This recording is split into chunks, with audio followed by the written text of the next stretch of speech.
This is KGW News at noon. Thanks for joining us here at noon. I'm Christine Pitawanich. Big news today. 3 senior Boeing executives are stepping down. Among them, Boeing President and CEO Dave Calhoun, who says he'll step down at the end of the year.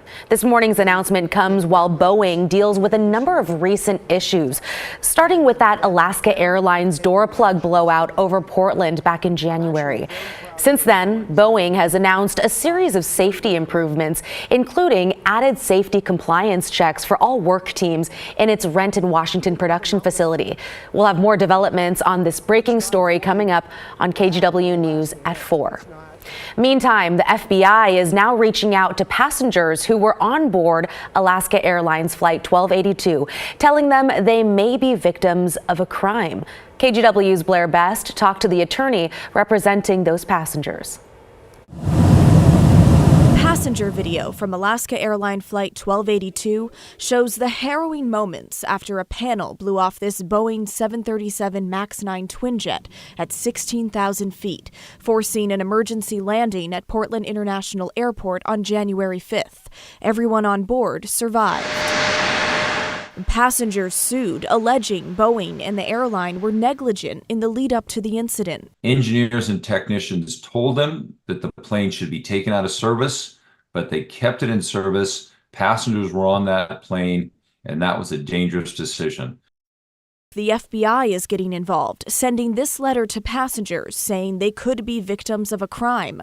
Mark Lindquist's firm represents 27 of those passengers. This is highly unusual for the Department of Justice to be investigating an aviation incident where nobody died, but this is the result of cumulative errors and negligence by Boeing. It's something I think about. Linda was catching an Alaska Airlines Boeing flight from PDX to Boston on Friday. She chose an aisle seat, away from any doors. I just have to be realistic about that, especially with Boeing. Recently, there's been extra issues. I flew out on Sunday. The couple sitting next to me, as soon as they sat down, the first comment was, well, good thing there's not a panel right here. We don't have to worry about it blowing out. Alaska Airlines told KGW in a statement, in an event like this, it's normal for the DOJ to conduct an investigation. We are fully cooperating and do not believe we are a target of the investigation. Boeing declined to comment. This is extremely bad news for Boeing when the DOJ jumps in like this. I fly Alaska Airlines. I trust them. Maybe Boeing has some work to do, but, there's human error. There's always human error, right? Blair Best, KGW News. Now, a bizarre update to a woman's murder in Hockinson. Police have arrested a man they believe is involved in her death, but also say they think her husband may have set up the whole thing. It started Saturday night around 7 o'clock when deputies say they got a call about a woman, Lindy Rummel, shot in her home. Her husband found her body and said a truck had been stolen too, that one on your screen. Investigators found that truck in rural Benton County. Someone had apparently set it on fire and ditched it. Clark County Sheriff's detectives say they think the woman's husband, James Rummel, picked up his friend, Daryl Riley, in Eugene and dropped him off in Clark County earlier in the day before the murder.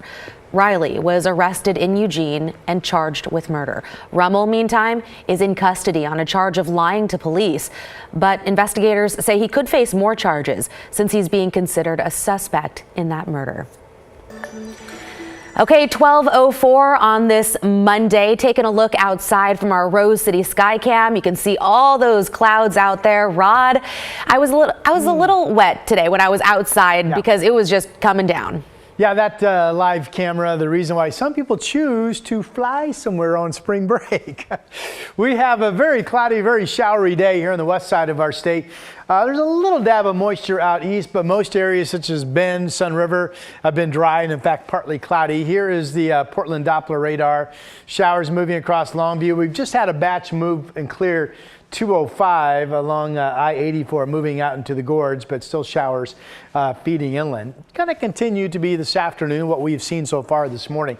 Rain-wise in the gauge, not a lot. Since midnight, Astoria leading the way with just over 1/10 of an inch of rain, 5/100ths up in Vancouver, and Stampede Pass has the same as Astoria, 0.11.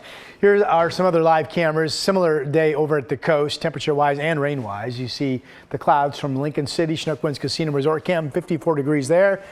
Most areas are solid cloud cover. Here's Willamette Valley Vineyard just south of Salem, and here's downtown Portland. Temperature's been steady with the rain showers at 50 degrees. We might get up to 54. We are getting some snow up in the mountains, and I think we're going to get a lot more with the system that comes in Wednesday. That's ahead of my 7-day forecast. Yeah, that's good news for skiers and boarders. Okay, thank you, Rod. Thanks to some extra money from the state and grants, it looks like Evergreen school district officials in Southwest Washington may be able to roll back some of the job cuts they initially proposed in an attempt to close a $20 million budget gap. But positions like librarians and paraeducators are still on the chopping block. KGW's Ashley Grams has the details. A library without librarians. That could be the reality for elementary schoolers in the Evergreen School District. We all grew up with librarians. Our children at the elementary level won't have that. For the third year in a row, the district in Southwest Washington is facing major budget cuts. Every year it seems to be going further and further downhill, which is really sad.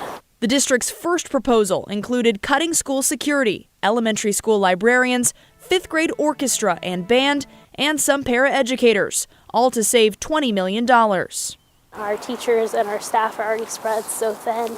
Parents and students pushed back at a school board meeting, asking the district not to cut student-facing positions. We have admin positions that are incredibly top-heavy that aren't servicing the students. The district responded by amending the budget reduction plan and said they received additional state and grant funding. The new plan reinstates school security and fifth grade music. Am I grateful that security's been taken off that chopping block?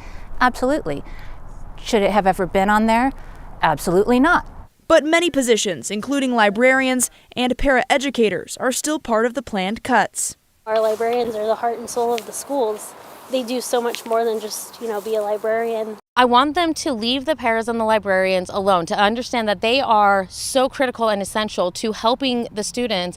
Even though the superintendent plans to take a $25,000 salary reduction next year, each mother says they wish the district would make more cuts on the administrative side. The words ring hollow. We care, we hear you, this is important, but then you see things play out, decisions played out that do not reflect that at all.